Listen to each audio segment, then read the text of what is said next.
Welcome today. Welcome to Allianz Joy. I am so glad you're here. I'm super excited to have you. Namaste. This is a great show today that I have for you on winwinwomen.tv. I hope you're coming in and you're joining us today and watching.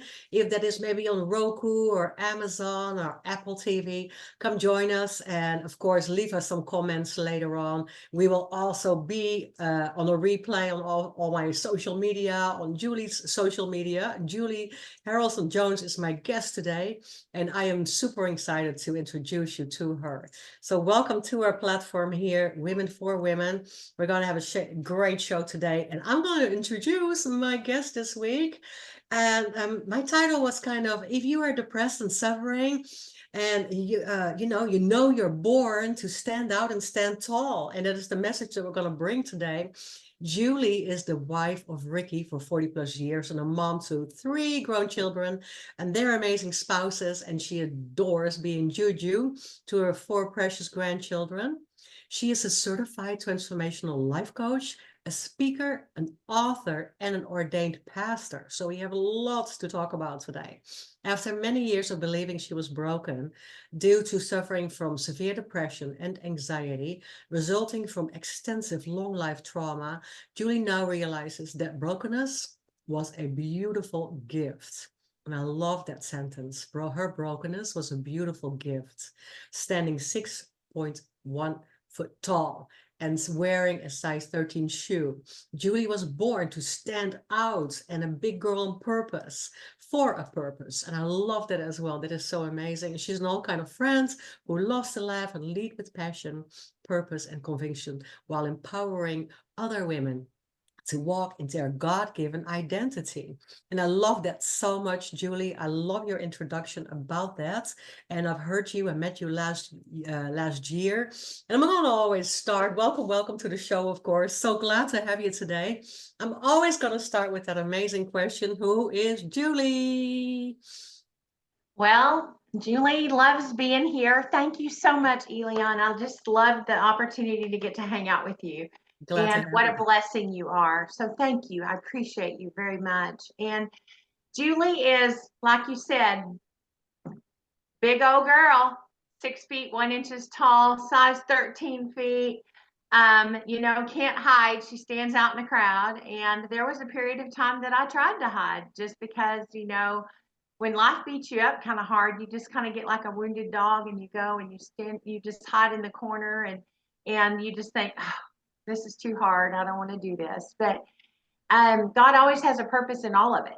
And so that's kind of where my journey began, is just trying to quote fix myself and then realizing that I truly wasn't broken, but the skills that I gained along the way were amazing skills, and all the pieces were put together with the glue of life coaching school, all the leadership, all the own your own business and all of that, because I was in a cosmetic company and drove a free car for several years and just loved working with women. And I finally realized that the key to all of it was to help people dream bigger and help them to understand that if they can dream it, they can do it. And so that's kind of how this journey began. I never expected it. My calling found me instead of me finding my calling. So isn't it funny how we talk so much about it? And thank you for that. It's so much that we talk about that, especially on my show, how women sometimes get into that rut while we think that we have everything and we're so busy raising the kids and having the family and, maybe, being married and just doing our thing without really digging into that purpose of what it is we really are passionate about, what we really love to do. And we are helping, we are caregivers, of course, we are already doing that. And the fact that you worked for a cosmetic company tells me it is wonderful. I love that. That tells me a lot. But what happened that it kind of broke down? Because exactly like you said, we missed the boat a few times. We tried to rearrange it. We tried to fix it ourselves. We tried to do it. What happened, Julie, that you said, just that was a well, really hard time? I came from a home, and it's really interesting, and I really want to hit on this because our home looked perfect from the outside in. I mean, we were in church on every Sunday, and then we would go home and all hell would break loose. And my story, even though we all grew up in the same household with the same parents, my story was very different from my siblings. I'm the oldest of three. Mm. And so I was, I was kind of that trial and error child. And so my brother was just kind of the golden child. And I mean, he could do nothing wrong. And he was the only boy. And my dad was thrilled when he had a boy. So he was perfect, and he's 6.5 years younger than I am. And then my sister, who's 2 years younger than me, she was kind of frail, a little feeble, sickly a lot of the time. And so all of our roles in our family were extremely different. And mine, I kind of was little stubborn, a lot stubborn maybe. And so I was kind of the scapegoat of the family a little bit, and I was kind of the whipping post of the family. And so there were many days that I went to school bleeding, and but like I say, from the outside in, nobody knew that story. And really and truly, my own family, my own husband that I've been married to for 40 years, did not know that story till about 6 years ago. Oh, And wow. because I thought I had to hide it. I was ashamed. I thought I had done something to deserve that. And what I've realized is that I didn't deserve it, and that broken people break other people, because that's what happens. And we can only cope with the tools we've been given. And my parents weren't given the tools, and they didn't seek out the tools. They just kind of hid it, like I hid it for a really long time. And understanding that abused people don't hate the one that abused them. They learn to hate themselves. They turn it inward and think, if I shoulda, I woulda, coulda, if I could have earned it, or if I could have been better, or if I could have done more, maybe that wouldn't have happened to me. And I've learned through the journey that that is not true at all. I mean, it doesn't matter Yeah. how good you are or how much you do. It's a matter of the people in the relationship were broken. And to understand that, my dad and my mom did the best that they could with what they had been dealt. And to understand the fact of the matter that my dad was on a tractor with his younger brothers, and one of his brothers fell off of the tractor and he ran over him.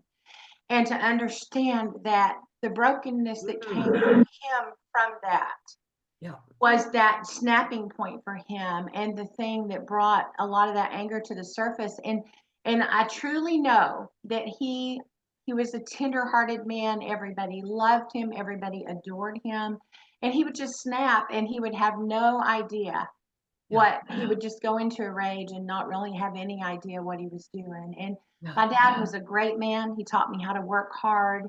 He loved his family well. He provided for us well.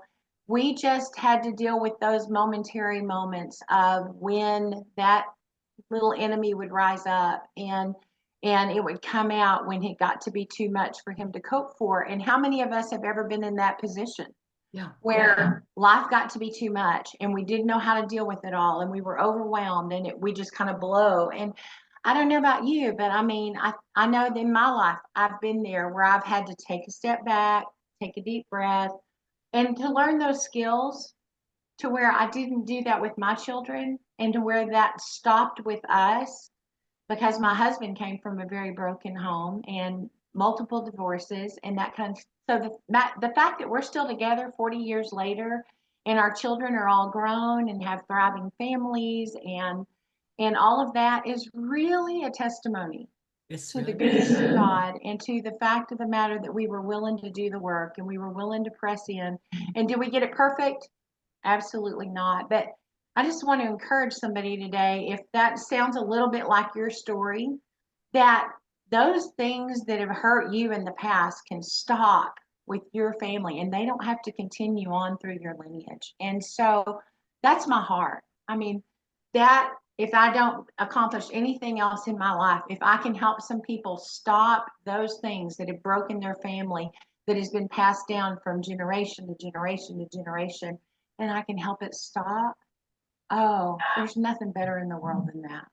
Thank you so much for sharing that, Julie. It's so profound, and it's so important, there's different things that you brought up that are just coming to my mind, and I'm always going with the flow a little bit here. The first thing is that, yes, I mean, it's very important to forgive our parents and to see, right? I had that too. And to see that either the anger or the resentment that we're holding on to, sometimes if we're digging a little deeper, that they can't help it, that exactly how they came there, right? And nobody could break the chain. Nobody could break the chain of anger or resentment or having feelings of not being good enough, or it is what it is. How many clients you and I have worked with that say, this has always been like this in my family, so it is what it is. We have always been in poverty, or we never had a chance, or we never could do anything to step out of this. So this is normal for me, right? It's their normal. And another thing that I thought was so profound that you started with is that there is a very thing that I started to realize the last couple of years as well, really working on my biography a couple of years ago and trying to dig into what it was. My sister came back and said, well, I didn't feel it that way, the way that you wrote about that.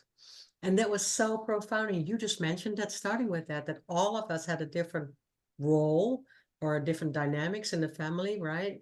It wasn't even perfect. Ours looked perfect to our outside, right? But it wasn't perfect in the inside at all. But one had to take the beating. You took the beating. The rest kind of like underneath flew away with it. But that they see the relationship with the family and probably the dynamics in their own family also very different. And that Right. is so important for people to realize. It's because people will come and say, well, and all my sisters and brothers, and we all just did this and we saw that. But some will experience it really different and say, it didn't bother me, or I didn't see that. Some didn't Right. see the abuse, some didn't see what you had to go through. And another thing that I found so, and that struck me when I heard you live on stage, is that you know how long we keep that inside, how long we don't even share with our own loved one, and going with a lot of pain and with a story of shame and guilt, because that's always what it does to us first, right? Yes. Is that story of shame and guilt, how we hold that inside because it's probably our fault. We probably, were the ones that just had to deal with that. And so it is very, very interesting, Julie, those points that you brought up. What was it for you was it a mentor? Was it meeting somebody? Was it running into a wall? Was it a person that you ran into? Who was it that just set us off, this full transformation to strength and courage and changing and helping others? Well, I would say there were several pivotal people in my life. The first being, I became a Christian and chased God hard at 5 years old because I had a little praying grandmother who she loved me and she hauled me to every Bible school in Lubbock, Texas in the summertime. And she was passionate about that. And she was passionate about teaching me about Jesus. So, and she taught me how to cook and she taught me how to do things in the kitchen. And I loved spending time with her. She just poured into me so much.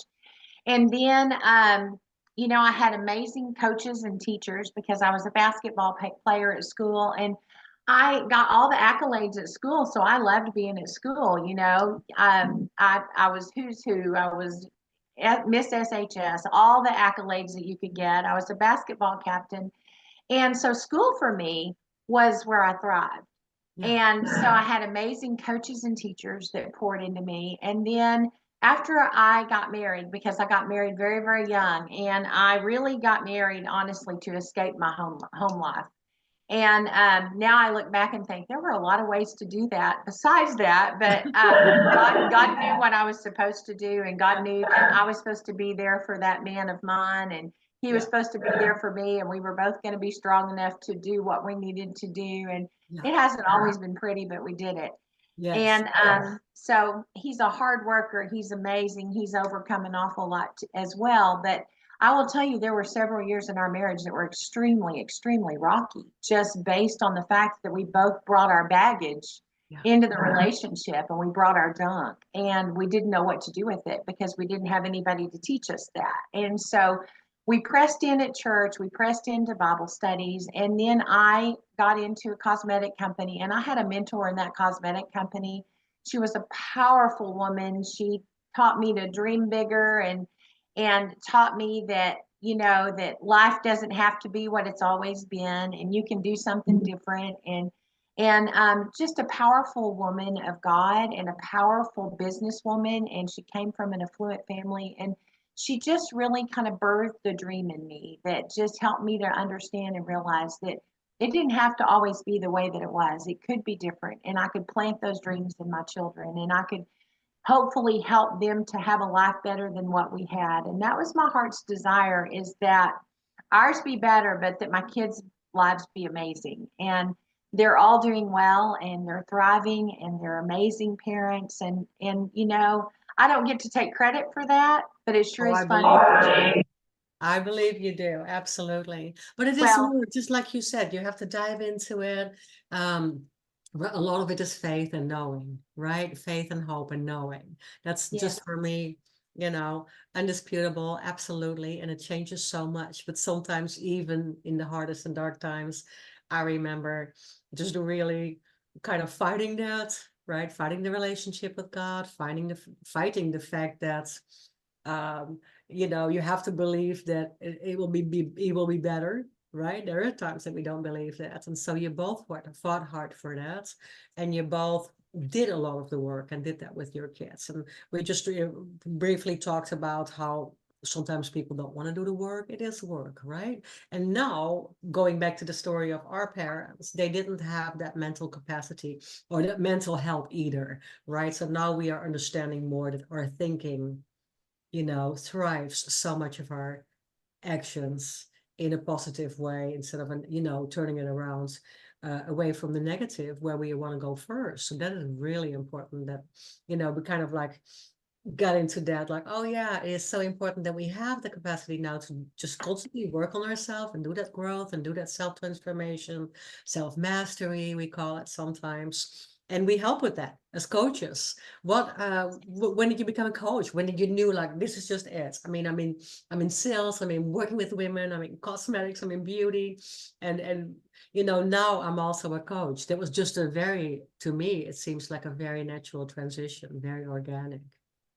Well, it's funny how you don't realize how all the pieces fit together, and how in the wide world God's going to use all the different places that He's put you, because you've been in all these different things, and you're like, how do those pieces fit? And so I got to work with some of the most amazing people in the industry. I got to work with Zig Ziglar. I got to work with John Maxwell. I got to participate in leadership forums and that kind of thing, because I wanted to be a good leader, and I wanted to lead by example when I was in the cosmetic industry. And then once I had some illnesses, and we had some moves, and I wasn't able to maintain everything I needed to. And so that all went away. And so I felt like, well, now what? Because but the skills I gained there, the beauty of it is that they go with us. Yeah. They don't go away. They go with us. And so I'm sitting there, and I had had a near-death experience myself. I had extensive blood clots in both lungs in 2016. I shouldn't be sitting here. My Oh, wow. doctor said I don't normally talk to people that have had that. And my dad passed away 3 weeks later, because we put me in the hospital and my dad on hospice the very same day. And so I was feeling a little bit beat up at that point, and I didn't feel well physically. And so a friend of mine says, hey, come go with me to this life coaching school training. I think you'll get a lot out of it. It'll bless you if nothing else. And so I go there, and I'm like, oh, aha, I had that aha moment of, that's how it all gets glued together, and that's how it all gets used. And for somebody like me, who's had to learn how to walk 4 different times in my life because of an accident when I was very, very young, um, you know, I didn't realize that sometimes we have to learn how to unwalk before we can walk. Yeah. And we have to realize that we've developed muscles that didn't serve us well in those seasons, and we have to learn new muscles and Ooh, I change our love that. shoes and change all of our equipment. And I don't know if anybody else has had to learn how to walk again, but using a wheelchair and using a cane and using crutches and all the things, all those tools that Mhm. I had to use to walk, our life is very much the same way. Yeah. We need tools. And if we're trying to, learn how to walk again with the wrong tool, when we can't put any weight on our legs, a set of crutches isn't going to do us any good. We need a wheelchair at that point. I love And so that's kind of what I've realized, that in the transition of the life coaching, is that you've got to give people the right tool at the right time, just like my therapist had to give me the right tool at the right time. I started out in a wheelchair, and then I got to transition to crutches, yeah. and then I transitioned to one crutch, and then I transitioned to a cane. And the beauty of it is when we're getting our feet under us emotionally and we're getting our feet under us in life, it's the same way. And we need somebody to go, here's the tool that you need to use for today, but you won't use it forever. Yeah. Yeah. And so I think that was a huge gift that I was given, is that I learned that I walked wrong for a really long time because of that injury. Yeah. And so it took a while to unlearn the habits of how I had walked and how I'd pointed my toe sideways because that bone was messed up. Yeah. Yeah. So then I had to learn to point my toes straight. Yeah. Yeah. And isn't that the same way that we have to learn how to walk in our emotional journey? Absolutely. I love the metaphor. I love the analogy. It's just exactly, getting back on that track, going from not being able to walk. It's exactly the same mentally and emotionally in our lives as well, right? So it's Yeah. very cool it's a very cool way of explaining how we are working with tools, how we are working with, finding solutions for somebody who's literally not being able to get up. Right. And I love that so much of how you are standing tall in that and how you use that, because it is, and I think we all have that in us that we are trying to bring out in our clients, that they all have their own unique why, their own unique purpose. And that purpose doesn't have to be an author, speaker, CEO, changer of the world.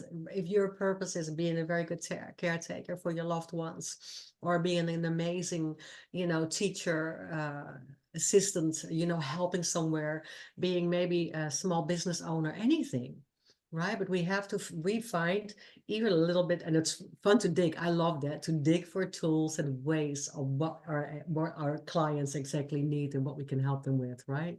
That is just Absolutely. such an amazing fun thing. I love that. And you had amazing trainers or mentors, so to speak, coaches as well in your life. So I love that. What are you doing every day? This is always my fun question. You're also an ordained minister. I love that. What is your so do you still do that? Do you still marry people and do all that fun stuff? I never saw myself being a minister, not ever.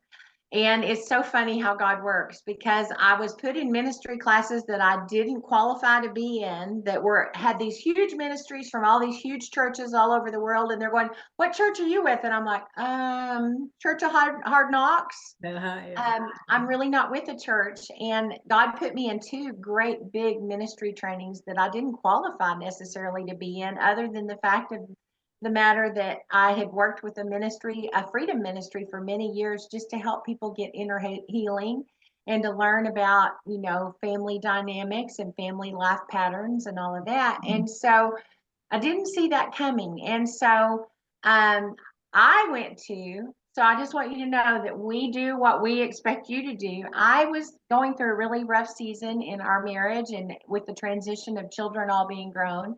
And I went to see a counselor who is a precious friend of mine. And so I'm trying to work on my stuff. And she goes, Julie, have you ever thought about being a pastor? And I went, yeah, no, that's not for me. That's for everybody else. And she goes, no, Julie, I believe with all my heart you're supposed to be a pastor. And it just really shows me that God doesn't call the equipped, He equips the called. Wow. And He just put me in the right places at the right time. And I have gotten to marry one person, but I said, I won't ever marry anybody, and I don't ever want to do a funeral, because I'd probably bawl through the whole thing.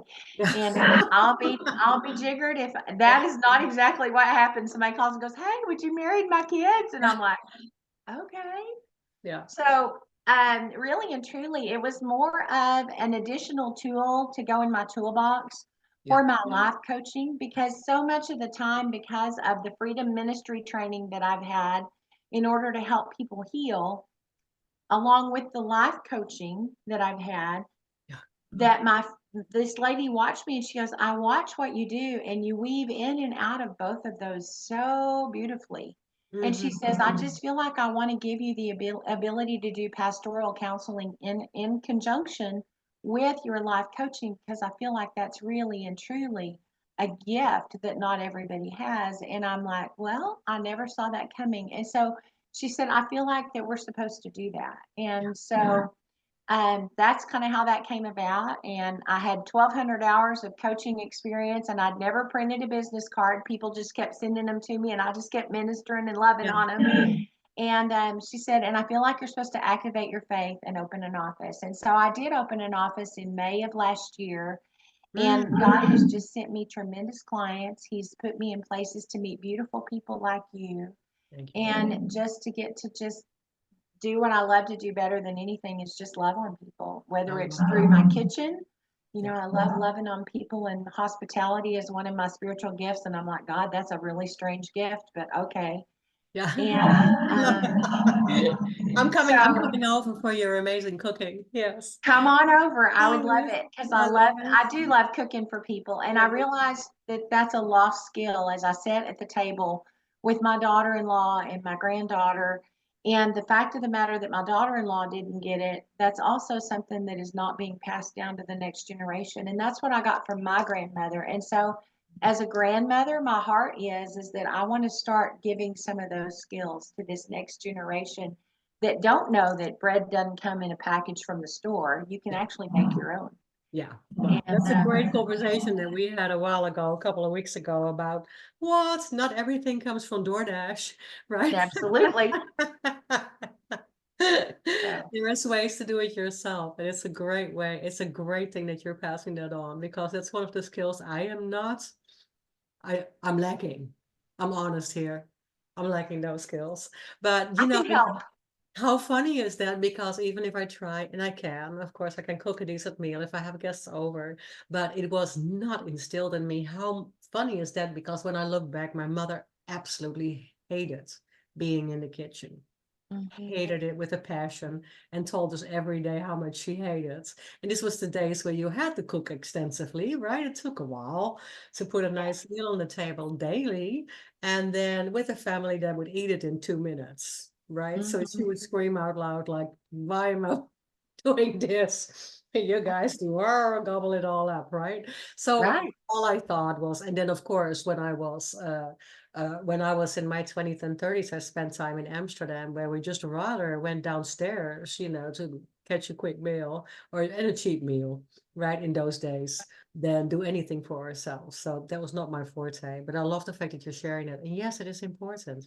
It is really important to go back to those daily basics where we can find peace and harmony, not just in our own environment and family, but also to pass that on. And that is very important. And I love the fact that you're doing that, finding that peace, working through Christ, right? Working through God's purpose and passion. I love absolutely, it comes together so brilliantly. I remember talking about how for me it came together that I always said, I want to help people move and I want to help people feel happy. And now I can help people mind, body, spirit wise, through movement and also through their thinking and through their actions and choices to move forward and to find that happy turnaround. What is in your plan? What is in your big dream vision when you're going forwards? What is your 5-year thing or your 10-year thing besides changing the world? Well, I love that you asked that because I really just believe that we are living in a time where people need hope. Yeah. And so if I can be a mouthpiece for hope, I just feel like that would be a beautiful opportunity just to be like a light on a hill, like a lighthouse. And that is really a picture that we were given. And it has really come up that I was supposed to speak in a big arena to give people hope with the story, my life story, to understand that your past doesn't equal your future, Yeah. and to understand that you have so much greatness within you, but Yeah. somebody sometimes needs to clean the light so that your light can shine. And so I just want to be a beacon of hope for the world, and I just want to get the message out that, you know if you've had something that's been holding you back for forever, it doesn't have to hold you back another second. Yeah. That you can shine your beautiful light and you can shine beauty. And if we will straighten each other's crowns and not have to tell the whole world that we did, Yeah. and we will make each other better. That I'm passionate about that. And if I can help the next generation to understand that they can take care of their families, and they never know who they might be taking care of in that family. They never know if they might not have the next president of the United States, or the next Billy Graham, or the next, UN ambassador that lives at their household. And if we as mamas don't teach those children, then the world is waiting to indoctrinate those children and teach those children for us. And so I don't know about you, but I want my children and my grandchildren to go forth with the qualities and the moral values and those types of things, rather than letting the world tell them who they are, because the world's sitting there ready, willing, and able to tell them who they are. But when it comes from the inside out, and it's their best self, there's nothing better than that. And I think that's true for all of us. When we know who our identity is, that God designed us and created us from the beginning of time to be, and we can lock that in and concrete that in to where the world's not waiting on somebody to tell us we're good enough, or tell us that we deserve it, or tell us whatever. When we know that God designed us and wired us to love other people, and He designed us and wired us, and we're chosen already, and that those are in a part of us, just like our thumbprint is a part of us, then at that point we operate from the inside out, and we are world changers rather than the world changing us. And people come to the light instead of us Yes. seeking happiness, light, and peace everywhere else, right? And I love the way you word things, because it's so important to kind of clean those headlights and make them brighter, straighten our crown. So important, women for women. That's what I'm so passionate about, constantly empowering others, and especially women, because we got quite a load on our shoulders, regardless, daily life, right? And to share that, I love the fact that you said hope, and it comes in with a little bit with, it goes perfectly together with what I do. So we have to do more things together, Julie. I am just doing this event in honor of International Women's Day, but it's for women, of course, but it's for love and letting go of judgment. One of the things that I implanted in myself last year as a thing to do for Lent, right? Instead of letting go of cookies or, chocolate or whatever, right? Just let go of having judgment. And women are sometimes in need of just to hear that. Let go of that snappy or, opinions based on, judgmental feelings. Just let go. We're all here to be beautiful, to shine, and to love on each other. So that is my message for the next couple of months. And you fit right in. I love it. I love it. I love it. I bless you. I love you. And I love hearing you talk about that, because it's just like, I can feel it. Yes. Yeah. I just want that so bad that we kind of let go. I mean, it's hard because, and I know women, and I think there is a change. I feel that there's a change coming. And it comes from where I felt that in the past, that you kind of had to fight for your job, or you had to fight for your position. And it was between women, amongst women. I said, no, no, no, no, no. And even small business owners just glorifying everybody around me, right in my small town, making sure that everybody gets to know each other and loves on each other, instead of saying, why are they going there and not here, right? That is what we need right now. And I feel that there is a shift, and I feel that we can both contribute to that, right? And implant that power in others as well, because we can't do it alone. It's all teamwork. It's all very teamwork. much teamwork, and locking shields with those women that are like-minded, and understanding that even though our heart is the same, our heart is both for women, and for women to live joyful, passionate lives. The skills you bring to the table and the skills that I bring to the table are very different, and we're not in competition. When we put those together, we create a beautiful platform to where so many more people can stand on that platform.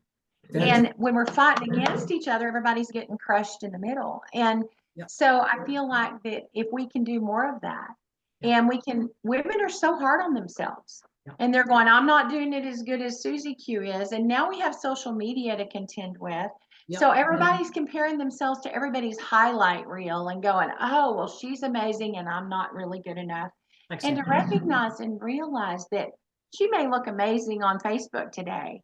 Yeah. But the reality of it is that her children spilled stuff all over the kitchen. She had meltdown and she screamed at them all the way to school, but we don't post that on Facebook. Exactly. Yeah.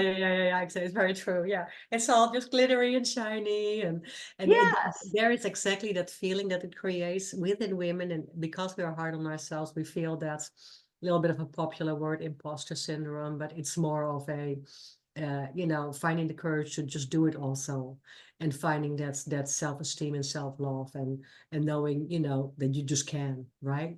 And then if everybody stops that judgment right there, I mean, I'm looking for people that are looking for me, and I love to have coaches on. That's a saying that came from my coach, amazing, but it's true, right? I'm not looking for the people that are looking for you. I'm looking for the people that are looking for me, right? And they will draw to you or draw to me, and we can both create amazing platforms of help and support for others. And most of the time, it's just people looking for us because they want to be listened to. They want somebody to listen to them, right? And kind of steer a little bit. What kind of last little tip do you have today for women? For us, for all of us, women all over the world. Well, the comparison is a thief of all joy. Yes. And so when we go around comparing ourselves, because maybe I don't have all the skills that she has, and maybe I can't do what she can do, if we focus on what we can do, and we focus on what we're good at, and we recognize that she's good at something else, and we take her skills and my skills and we put them together, then the whole world is so much better. And because I'm 6'1", I can't hand you my crutch if you're 5'2" and you walk Mm. with my crutch. So my job is to go, okay, you're 5'2". I need to fit this to meet what you need for it to be and what it looks like for you. And I want to help you dig for that. And I want to help you find that. I'm not going to give them a cookie cutter. I'm not going to give them the wrong crutch. I want to give them the right crutch and the right tool and help them find it. Oh, I And love so that you said that. that's my heart, is to pull out the microscope and find the very best things about them and find the things that they need for where they want to go and for what they want to do. And to build those people so that we get to march forward together, each one of us being the strongest version of ourselves. Mm. And that way we have the ability to empower the world and change the world and make the world a more beautiful place. All of us together, we can do so much more than we can each do individually. Yeah, yeah, yeah. If you were not far away, Julie, I would have you on stage and say the same thing, because it's just a beautiful kind of finishing up our show together, our conversation together, to say this, to finish with that, how we need to come together and embrace that teamwork, right? Embrace others and love on others and support, Yes. and just, I love it. Thank you so much. I would like to know where we can find you and where the audience can find you. The best way to find me is at knewulifecoaching.com.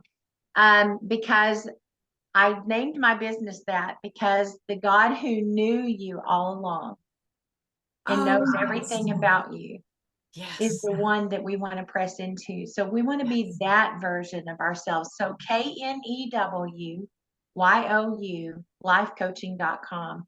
And if you will reach out to me, there were some scriptures that I used every day as just to speak over myself, that like I can do all things through Christ who strengthens me. And if you need those empowering words, that no weapon formed against me shall prosper and that kind of thing, I would love to share that with your audience. If there's anybody who feels like that, I just need something to encourage myself and champion myself, feel free to go to my website. If you'll pop me your email address, I will send that to you, just because every day I would speak those things over myself, and they became like second nature. When I would have something come against me, I would be able to speak that and speak life and to call those things that are not as though they are. And that's just a little tool that maybe it can help someone, maybe it can encourage someone, and I would love to be able to just send that to them if that is something that that they feel like they could use. It's free of charge. It's just my gift to you